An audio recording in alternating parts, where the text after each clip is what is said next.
Hi, this is Eric with Embody Way. I'm here today to talk to you about breathing. So there are a few different ways that we can breathe, and these different ways that we breathe stimulate different parts of our nervous system. So apical breathing, or breathing into the chest, a lot of us do this. We want to hold our stomachs in. We're taught that this is how we're supposed to hold our body. However, when we hold our stomach in, we're not breathing efficiently. We're only using these upper lobes of our lungs. We're using them more.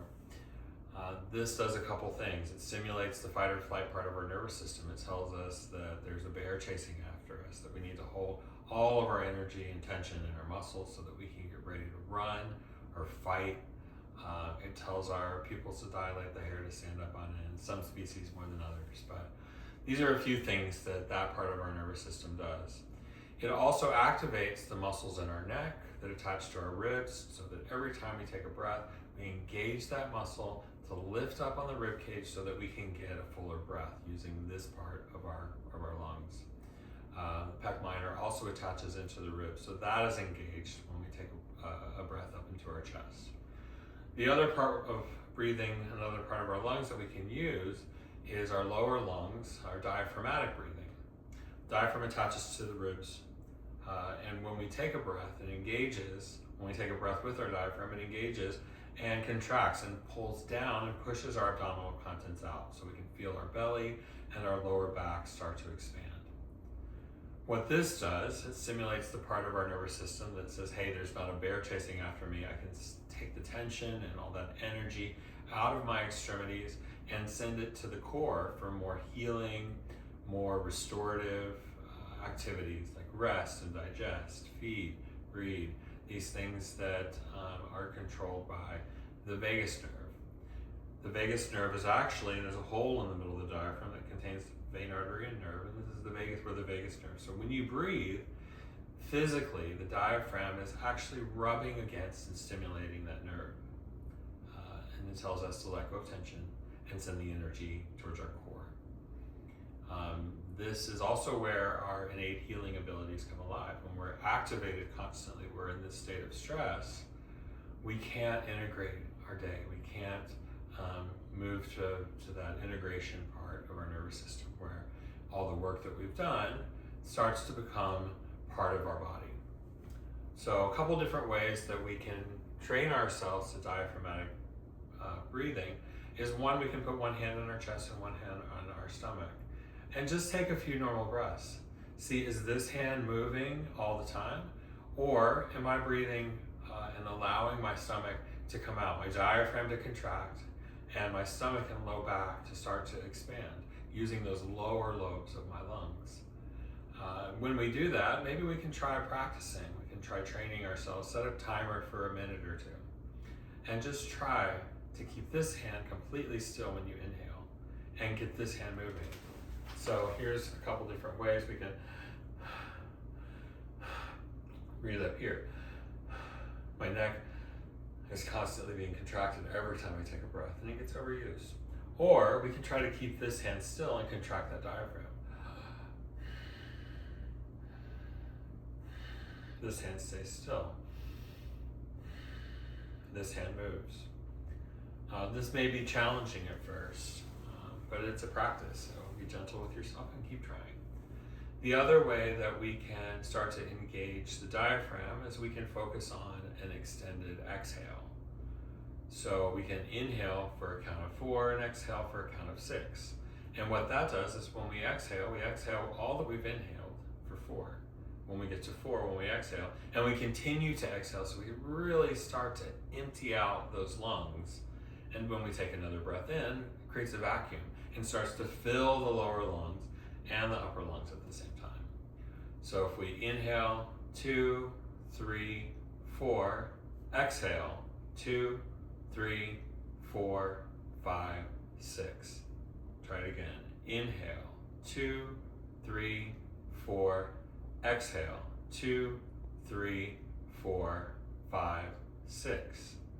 Inhale, 2, 3, 4, exhale, 2, 3, 4, and keep exhaling for 6. Inhale, 2, 3, 4. Exhale, 2, 3, 4, 5, 6. So we keep practicing this. We can start to slow down our counts. Maybe we go up a number. But we start to feel how when we breathe in that we're using this part of our lungs and not just up here. So I'm going to show you an exercise to restore mobility to the upper back and to give all these muscles, the traps, the pecs, the anterior deltoid bicep, these muscles that pull the rib cage or the shoulder blades out of the rib cage, give them a break and start to use these deeper postural muscles and just reorient our rib cage. So when we are tilted forward, when we're in our work, the rib cage is kind of tilted down. The shoulder sits on top of the rib cage. So gravity starts to pull everything forward. As soon as we get extension in our back, as soon as we start to find that extension in our back, gravity does the opposite thing. I'm not squeezing my shoulder blades together. I'm just changing the rib cage from being tilted forward to being tilted up. And as soon as I do that, my shoulders start to slide down. So there's going to be more suggestions coming forward with things that you can do practically at work or when you're walking or when you're sitting. But for now, let's focus on this exercise that we can do every day, and it just takes a couple minutes. So finding extension in your spine, external rotation in your hips, and in your shoulders. So everyone has a bed. If you don't have a footboard, what I want you to do is lie on your bed backwards and let your head hang off of the end. So we just want to find kind of that first vertebrae so the gravity is starting to pull down on my head. Most of my back is flat against the bed, and my neck is just starting to find some extension. And then I'm going to find external rotation in my legs and my arms. And I'm going to take some of those extended exhale breaths here. So inhale, 2, 3, 4. Exhale, 2, 3, 4, 5, 6. Inhale, 2, 3, 4. Exhale, 2, 3, 4, 5, 6. Inhale, 2, 3, 4. Exhale, 2, 3, 4, 5, 6. And after a few breaths, what we're going to do is we're just going to move off the bed one spinal segment. So like an inch, not a lot. And we're going to continue, find external rotation in our legs and our limbs, and breathe. Inhale, 2, 3, 4. Exhale, 2, 3, 4, 5, 6. Inhale, 2, 3, 4.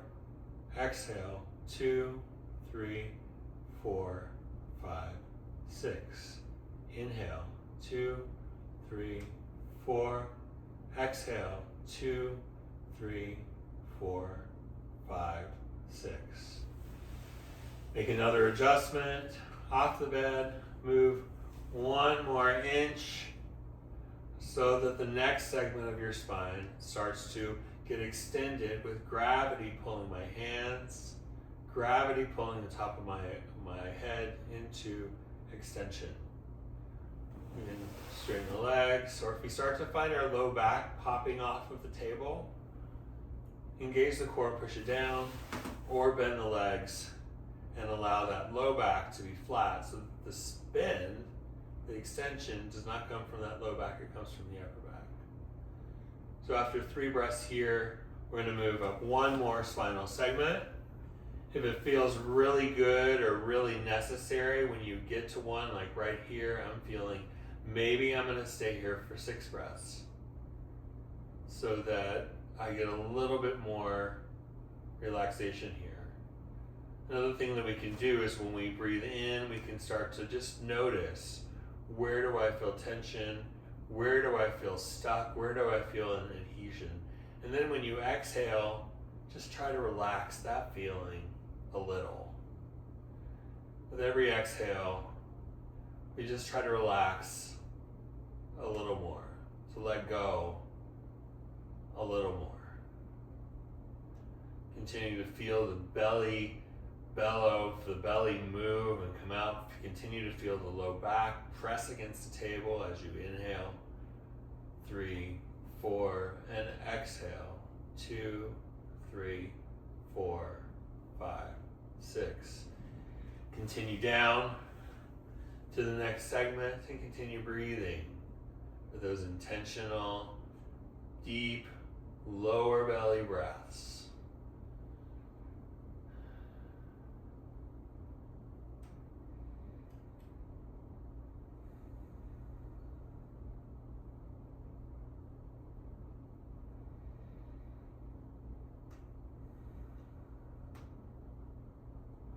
And then after a few breaths, move one more segment down.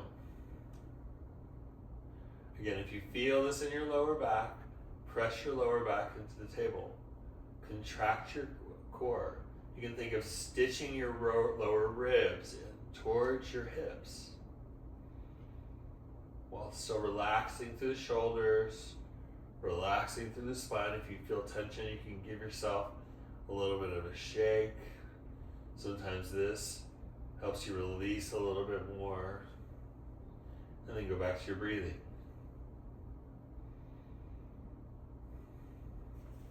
And then on to the next. When you're ready, this is in your own time and with your own breath. So you can see here, I'm starting to get a lot of extension in my upper back. My arms are very tight. I just went to the gym. But this is going to help to bring balance back to all of those flexion exercises I did. All of those internal rotation exercises I did, so that I can have free flowing movement in my spine.